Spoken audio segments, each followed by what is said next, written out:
یہ تو اجتہادی بحثیں ہیں کہ وضو چلوں میں پانی لے کے کوہنی تک لے جانا ہے یا کوہنی سے ڈال کے انگلیوں تک لے کر آنا ہے. یہ اجتہادی بحثیں ہیں.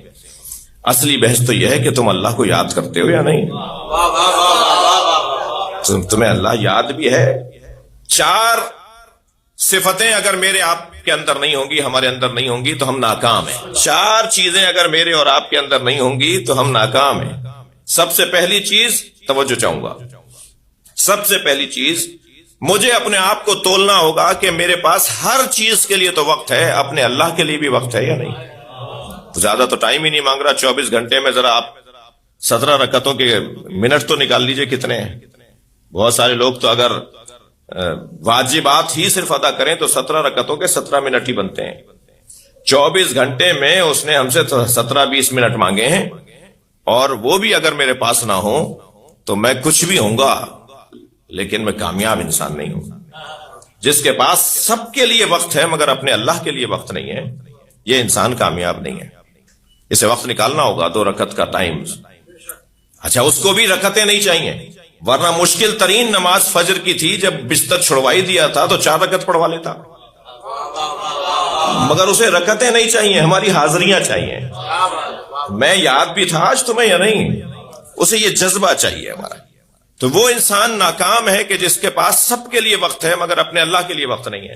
دوسری صفت کامیاب انسان کی، دیکھا جائے کہ یہ گھر والوں کے ساتھ کیسا ہے.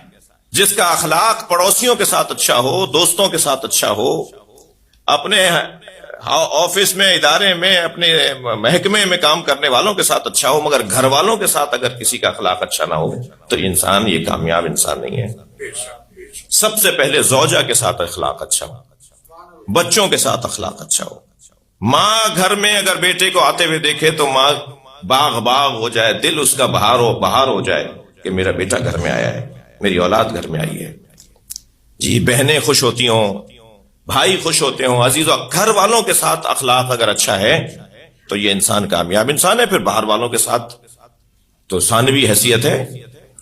اچھا، یہ کیا بات ہوئی کہ ماں باپ کے ساتھ تو اخلاق اچھا نہیں ہے، چچا کے ساتھ اخلاق اچھا ہے. جی، اماں کے ساتھ اخلاق اچھا نہیں ہے اور خالہ کے ساتھ اخلاق اچھا ہے. تو اس کا مطلب یہ کہ خالہ کے ساتھ کسی مطلب کا اخلاق ہے. یہ کوئی سچا اخلاق نہیں ہے، کیونکہ خالہ تو اماں کی وجہ سے ہے. جی، پھوپھی تو ابا کی وجہ سے ہے، چچا تو ابا کی وجہ سے ہے. چچا کے ساتھ تو خوب گھل مل رہے ہو لیکن ابا کو سلام کرنے میں بھی دقت ہے. تو یہ انسان ناکام انسان ہے. میں جلدی دہرا رہا ہوں، زیادہ نصیحتیں بھی بہت اچھا نہیں ہیں. تیسری صفت جو کامیاب انسان کے لیے ضروری ہے وہ یہ کہ دیکھا جائے وہ اپنے دشمنوں کے ساتھ کیسا ہے. دشمنوں کے ساتھ اگر اس کا اخلاق اچھا ہے تو یہ کامیاب انسان ہے. دشمنوں کو انسان، یہ کوئی ہنر نہیں ہے، کوئی کارنامہ نہیں ہے کہ دشمن سے دشمنی کی جائے. ہنر یہ ہے کہ دشمن سے درگزر کیا جائے. اور کیا خوب کسی حکیم کا جملہ ہے کہ بہترین انتقام یہ ہے کہ انتقام نہ لیا جائے. سب سے اچھا انتقام یہ ہے کہ پھر انتقام نہ لیا جائے. دشمن کے ساتھ کیسا ہے، یہ ایک تیسری صفت ہے کامیاب انسان کے لیے. جتنا اس کے اندر وہ گڑ ڈالتا چلا جائے گا اتنا ہی وہ بڑا آدمی ہوتا چلا جائے گا. اور چوتھی صفت یہ کہ جب وہ جا رہا ہے دنیا سے، یا اپنے جانے کے بعد کے لیے اس نے کیا سوچا ہوا ہے. وہ اپنے زمانے کے لیے تو خوب اچھا جیا رہا، زندہ رہا، بہت فعال اور ایکٹیو رہا، بہت مصروف رہا، بہت کچھ کیا اس نے، مگر بعد کے لیے اس نے کوئی انتظام نہیں کیا. اگر بعد بھی اس کی تحریک اور اس کا نظریہ چلتا رہے گا، بعد میں بھی وہ سلسلہ جاری رہے گا، تو یہ کامیاب انسان ہے.